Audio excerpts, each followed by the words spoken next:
Hello, Miles Freed with Building Dreams Construction. We're out here in Bangor at the Zdarsky project. If you check out our previous video that I shot last week, it was just a foundation sitting here kind of in a hole in the ground.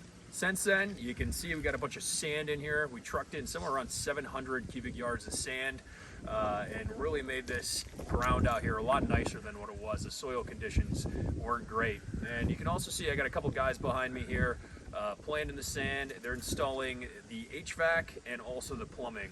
So to talk real quick on what the plumber's doing, with your standard construction home, you do end up with some underground, under slab plumbing that goes in for anything. If you have a bathroom that's going to go in the basement, drains, things of that nature. So it's fairly normal with a slab on grade, or a normal home versus slab on grade. The only thing is now he's just burying all of his drains and running all of his water lines now under this slab.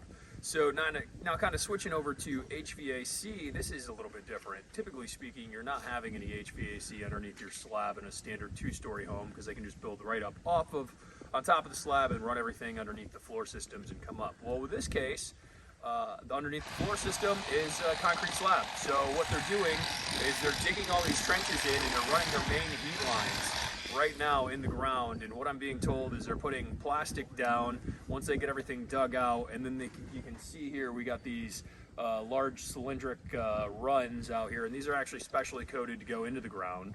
And then they have a type of insulated bubble wrap that's going to go on the outside of these things, giving them some insulation.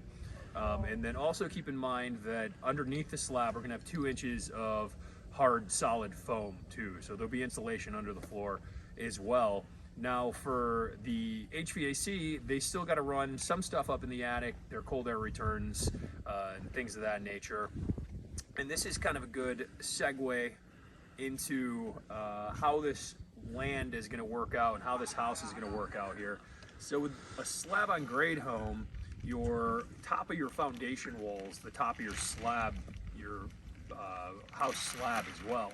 So you don't have a lip going up on top of the foundation or the concrete up, and then you have an extra step down.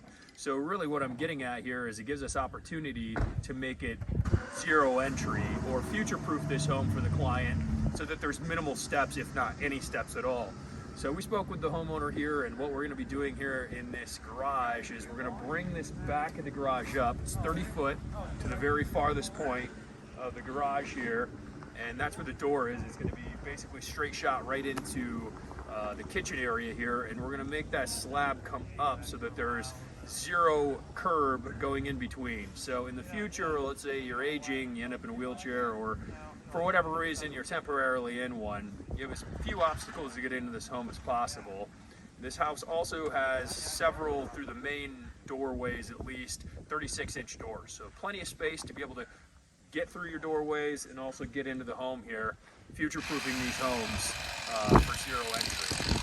So that's a great update on this project here. So we have our underground plumbing, our underground HVAC, and then we'll have to run our under slab insulation as well as our electrical, because there's going to be electrical in the island here. We're doing a floor plug, and then there's going to be the main run coming over from the electrical meter as well. So a little bit different in terms of how you schedule a slab on grade home versus your standard 2-story home. Extra steps up front, getting everything right here in the slab, and then it really just moves into more of a standard build once you actually get these walls up and set in place here. So stay tuned for when that actually happens. We get this home framed in, we move into the more standard build process, and I can walk you through the entire process. We have the video of the house being demoed, foundation going in and getting set, to where we are now, all the way till move-in. So I look forward to you staying here with us and checking us out as we build this home here in Bangor, Michigan. You dream it, we build it. Building Dreams Construction. Like and subscribe. Follow us for more. Thank you.